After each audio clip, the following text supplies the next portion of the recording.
E aí, pessoal, tudo bem com vocês? Gente, o assunto do vídeo de hoje é silagem. A gente sabe que alguns sistemas de produção, na maioria das vezes, devido a situações climáticas, acaba faltando ou diminuindo a oferta de alimento devido à falta de chuva. Assim como a gente tem sistemas mais intensivos que acabam utilizando uma grande quantidade de alimento durante o ano todo. Então, a silagem é uma forma de conservação de alimento que a gente tem para produzir e fornecer alimento de boa qualidade para esses animais. E no vídeo de hoje eu convidei uma pessoa que sabe bem sobre esse assunto. É o professor Rafael Reis. Ele é professor do Instituto Federal de Rondônia, do campus de Colorado do Oeste. Ele é engenheiro agrônomo e vai estar falando um pouco para a gente sobre essa ferramenta que a gente pode estar utilizando. Então, vem comigo que o vídeo de hoje está bem bacana. Atenção! É che... E aí pessoal, tudo bem? Vamos falar um pouquinho sobre a produção de silagem. Eu sou Rafael, professor do Instituto Federal de Rondônia, aqui do campus Colorado do Oeste, certo? Bom, primeiro, né? Existem vários tipos de silagens. A gente está mais acostumado a falar da silagem de planta inteira, né? Uma silagem de milho, por exemplo, de sorgo, de capins, de cana-de-açúcar. Mas existem também outros tipos de silagem, digamos assim, né? Como a silagem de grão, grão úmido, grão reidratado, reconstituído, silagem de espigas, né? Silagens colhendo um pouquinho mais alto com a plataforma, pegando a parte menor da planta. Então são vários tipos de silagens, tá? Eu vou falar um pouco mais aqui da silagem de planta inteira, tá bom? A ensilagem, né, que é uma técnica de conservação de forragens, ela visa produzir uma forragem, né, num período geralmente adequado para isso, um período chuvoso, né, e conservar esse material, né, colhido numa qualidade alta para uso em outro momento. Geralmente se usa esse material no período de seca, né, porque é uma técnica que prevê isso, conservar o material para uso no período de escassez. Mas não obrigatoriamente só pode ser utilizado na seca. Nós temos silagens sendo utilizadas, por exemplo, em confinamentos, né, que podem rodar quase que o ano inteiro, dependendo da estrutura, confinamento de gado de corte ou confinamentos até com gado leiteiro. Então as silagens podem ser utilizadas durante o ano inteiro, depende do planejamento forrageiro da fazenda, da propriedade, certo? A ensilagem é uma técnica de conservação que trabalha da seguinte forma. Então a gente tem uma planta forrageira no campo, tá? Nós vamos plantar esse material, cultivar e tudo mais, toda a parte agronômica. E nós vamos definir o ponto de colheita desse material. Definir o ponto de colheita, fizemos a colheita, né, do material, trituramos esse material, picamos, levamos esse material para dentro de um silo, né? Silo é a estrutura que vai receber essa forragem picada.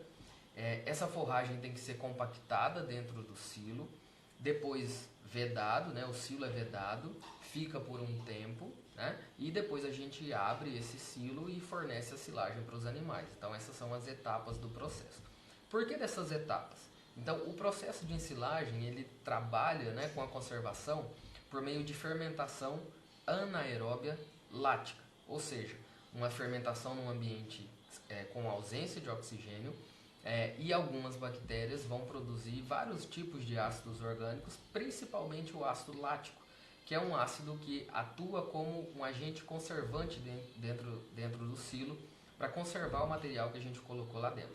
Então a gente coloca a forragem, o ambiente vai ter uma redução no valor do pH, que sai ali por volta de 6 até uns 3,5, 4 mais ou menos.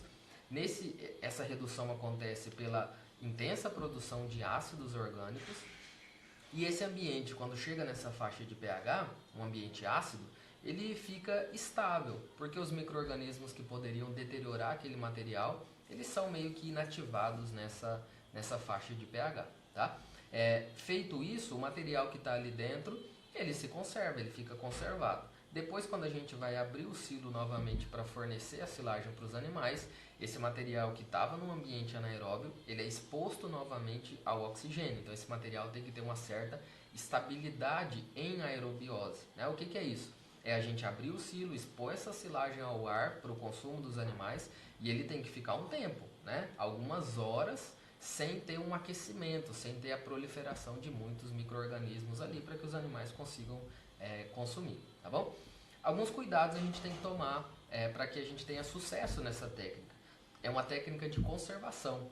Então a gente pegou aquela forragem aqui num ponto bom de qualidade nutricional e a gente tem que ter uma silagem aqui o mais próximo possível desse ponto que a gente colheu ali. Então as perdas têm que ser pequenas.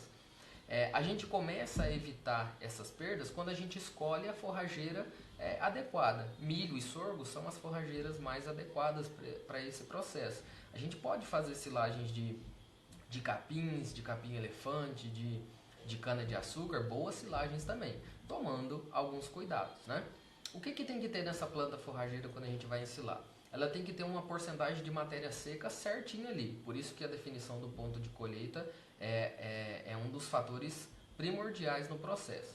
Quanto que tem que ter de matéria seca? Por volta de 33, 35% de matéria seca. Não pode estar muito úmido, porque isso atrapalha o processo de conservação.